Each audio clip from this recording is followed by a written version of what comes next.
बच्चों, हम जो आज बताने जा रहे हैं, ध्यान देना और मेरी बातों को समझने की कोशिश करना। जीवन में यह देखना महत्वपूर्ण नहीं कि कौन हमसे आगे है और कौन पीछे। यह भी देखना चाहिए कि कौन हमारे साथ है और हम किसके साथ। जुड़ना बड़ी बात नहीं, जुड़े रहना बड़ी बात है। इसी बात पर मुझे एक छोटी सी घटना याद आ रही है जो मैं तुम लोगों से बताने जा रही हूँ। हमारे प्रधानमंत्री जी बार बार हाथ जोड़ के सबसे कह रहे हैं, सारे बच्चों से, कोरोना। कोरोना का तात्पर्य समझ में आता है? उनके हाथ जोड़ो, जोड़े हुए देखो उनको। और कोरोना मतलब कोई बाहर ना निकले। एक छोटी सी घटना याद आ रही है। महाभारत युद्ध में अपने पिता द्रोणाचार्य के धोखे से मारे जाने पर अश्वत्थामा बहुत क्रोधित हो गया। उन्होंने पांडव सेना पर एक बहुत ही भयानक अस्त्र, नारायण अस्त्र, छोड़ दिया। इसका कोई भी प्रतिकार नहीं कर सकता था। यह जिन लोगों के हाथ में हथियार हो और लड़ने के लिए कोशिश करता दिखे, उस पर अग्नि बरसाता था और तुरंत नष्ट कर देता था। भगवान श्री कृष्ण जी ने सेना को अपने अपने अस्त्र शस्त्र छोड़कर चुपचाप हाथ जोड़कर खड़े रहने का आदेश दिया और कहा कि मन में युद्ध करने का विचार भी न लाए, यह उन्हें भी पहचान कर नष्ट कर देता है। नारायण अस्त्र धीरे धीरे अपना समय समाप्त होने पर शांत हो गया। इस तरह पांडव सेना की रक्षा हो गई। इस कथा प्रसंग का औचित्य समझें। हर जगह लड़ाई सफल नहीं होती। प्रकृति के प्रकोप से बचने के लिए हमें भी कुछ समय के लिए सारे काम छोड़कर चुपचाप हाथ जोड़कर मन में सुविचार रखकर एक जगह ठहर जाना चाहिए। तभी हम इसके कहर से बचे रह पाएंगे। ध्यान से मेरी बात अगर समझ में आ गई हो तो समझ लो बच्चों। सीता की ऐसी ही एक बात याद आ रही है कि सीता ने कहा कि हनुमान जी ने जब पूछा कि माँ, इन युद्ध समाप्त हो गया है, इन बचे हुए राक्षसों का क्या किया जाए, तो वो बताती हैं कि इनको माफ कर दिया जाए। हनुमान जी कहते हैं, ऐसा क्यों माता? सीता कहती है, भूल सभी करते हैं और जो भूल का पश्चाताप करता है उन्हें क्षमा कर देनी चाहिए। तो बच्चों, अपने जीवन में यह भी सोचो, क्षमा करना भी और जो भी समस्याएं आई हैं उन समस्याओं से बाहर निकलना भी, ये भी तुम लोगों को जरूरी है। एक घटना और याद आ रही है। एक गुरु अपने शिष्यों को पढ़ा रहे थे और समझा रहे थे कि बच्चों, सब ईश्वर में, सब जीव में, सब प्राणी में, सब जगह ईश्वर बसते हैं।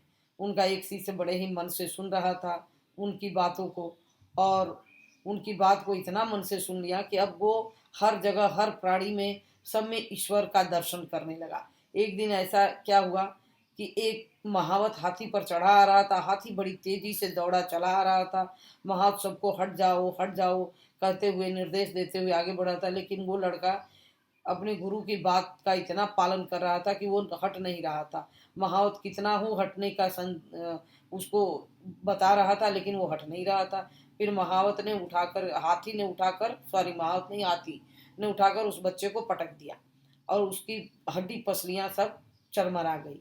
फिर वो लंगड़ाते लंगड़ाते आया और गुरु से कहा, गुरु जी आपने तो गलत बताया कि सभी में ईश्वर की का वास है। ईश्वर अगर उस हाथी में होते तो मुझे क्यों पटकते? तो गुरु ने कहा कि उस हाथी पर कोई बैठा था। उसने कहा हाँ, उसका महावत। उस महावत ने कुछ कहा, बोला हाँ। तो उस महावत ने क्या कहा? बच्चे ने बताया कि यही कि हट जाओ, हट जाओ, हाथी जो है पागल है, हट जाओ। लेकिन मैंने उनकी बात नहीं सुनी, मैंने सोचा हाथी में भगवान है।